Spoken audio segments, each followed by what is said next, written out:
Here's this was Stryker. I was actually in this coming right off of the 91, or actually the 90 bear market on this first base.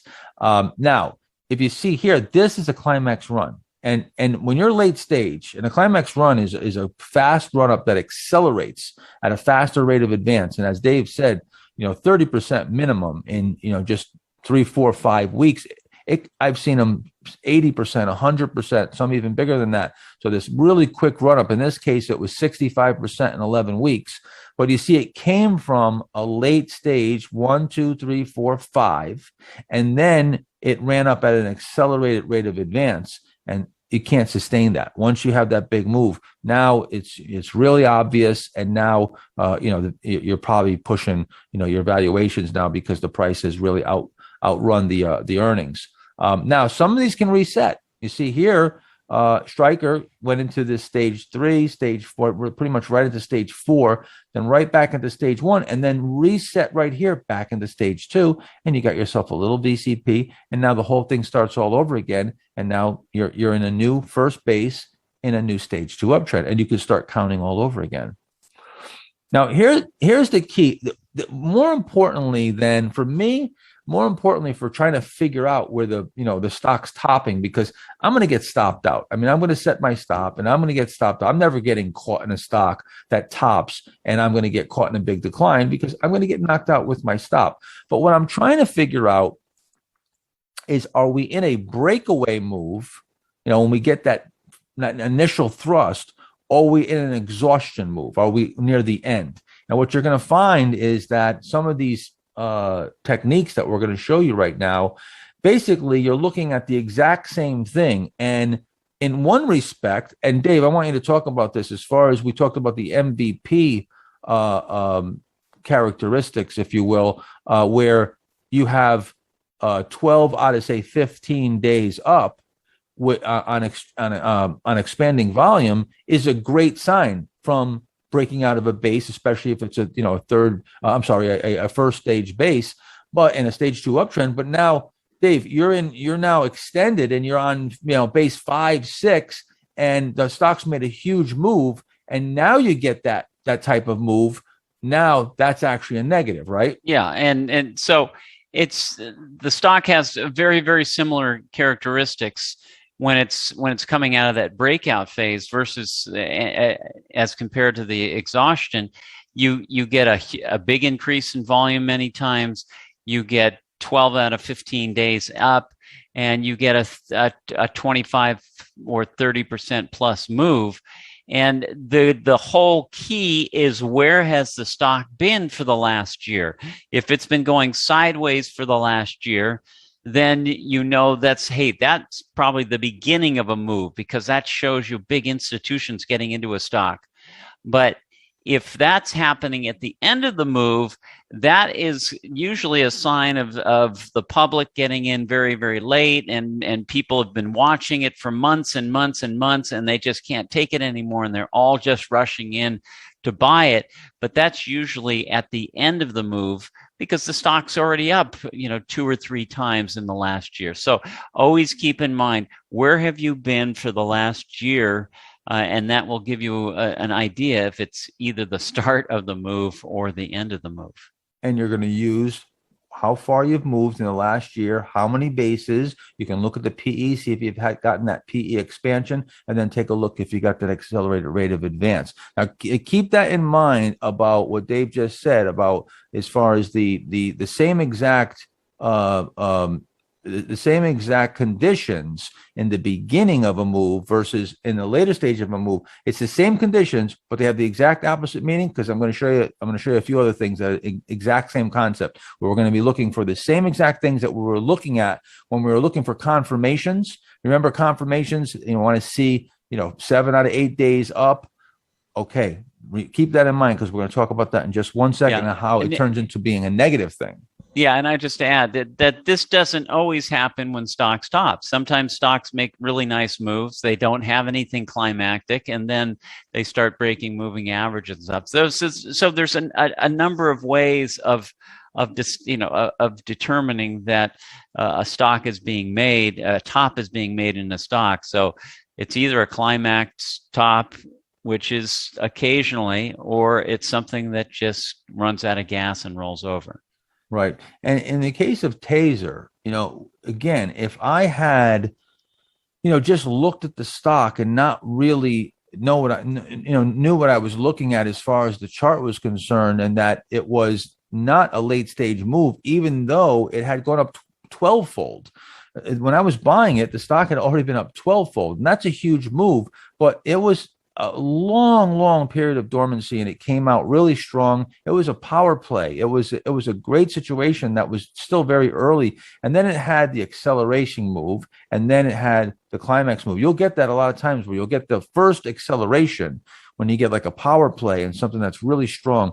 Then it'll make another move. It'll have another stage where it accelerates, and that's the part that you're trying to get involved in, because you're trying to get that continuation. And then from there, sometimes you get, as Dave said, not always, but sometimes you get the climax move where it just blows off, and then it just runs up real fast. And the reason why you want to sell right into that is because they come down just as fast, or actually a lot faster. You can see right here, this big, huge down weekly bar just in 1 week. Look how much it gave up, from well over $30 all the way down to in the teens. Here's another one. Here's Qualcomm, which was one of the biggest movers back in the 1990 bull market in the late 90s. So you get the accelerated advance over 9 days. It goes up 80%. But then you see it just sets up, it tightens up. You get a little VCP, and now you get that later move, climax top 73% in just 6 days. Now, so the point I'm trying to show you here is that a lot of times you'll get two sets of these accelerations, and I'm going to show you also on a swing basis. We're looking a little bit longer term here, but I'm going to show you on a swing basis. One stock that I've been watching is Tesla. And again, you got this breakaway move. Of course, you got the quick bear market from the COVID, whatever you want to call it, the COVID decline. And then again, like I'm looking for, once it's in that stage 2 uptrend, I'm looking for that acceleration move.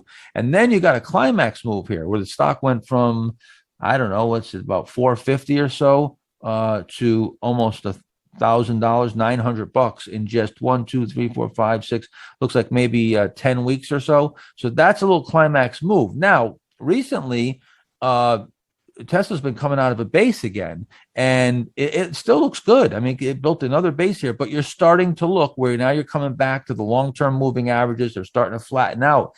Now, if you should, get a big break here, and this can't make much of progress, you're starting to look stage 3. Not just yet, but this can morph stage 3 pretty quick. So I'm keeping it, really close here, a close look on this to see if this is going to start getting into the topping stage, and that could take a while. It could take a while for a stock to top. Go ahead. Mark, one thing I would like to add is when a stock is, and you use Qualcomm as an example, that was a big stock during the 1990s. When everybody it seems like sometimes the market identifies like this is the stock that everybody should own, or it just gets so much attention. Yeah. And when it goes through a climactic run, after just like this, lots of times that signals a top in the whole market.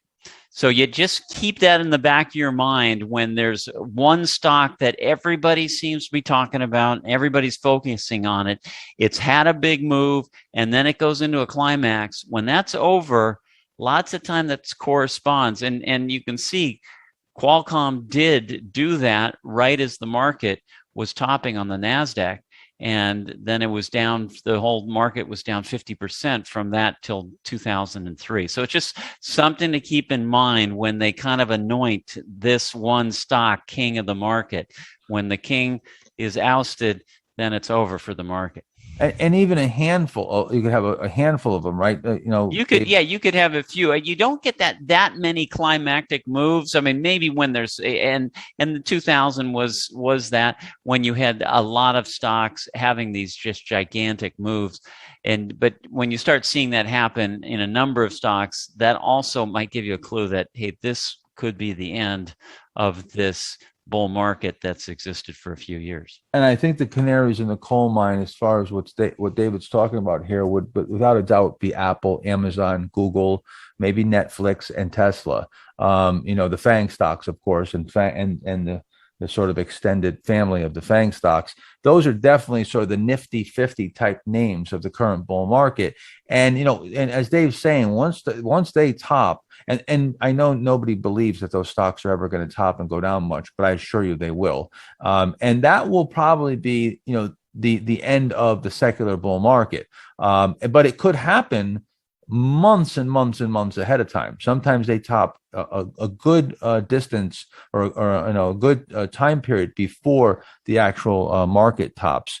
Let me show you a few names here. So WR Grace was one where, again, I made a big move on this one because it was so powerful coming out of this base here, and you can see pretty dormant, and then boom, it has this big explosion, and you get this first base. As it turns into a stage 2 uptrend, you get that first nice, perfect VCP. It doesn't get any better than this. And I bought this breaking out and was up 20% on the very first day. So this was a stock that was so powerful. By day 4, I was up 40% on it. And I said, there's something definitely going on here. This is just super, super strong. So I held this one. And by the 55th day, remember we talked about before, I said, 50 days, especially with the power plays, you want to try to give stocks. If you're going for the bigger move, 50 days is a good rule of thumb to give it a minimum amount of time. So up almost 150% in just 55 days. So again, this was a breakaway move. This is not to get nervous and start thinking like this is too extended. This is a breakaway move.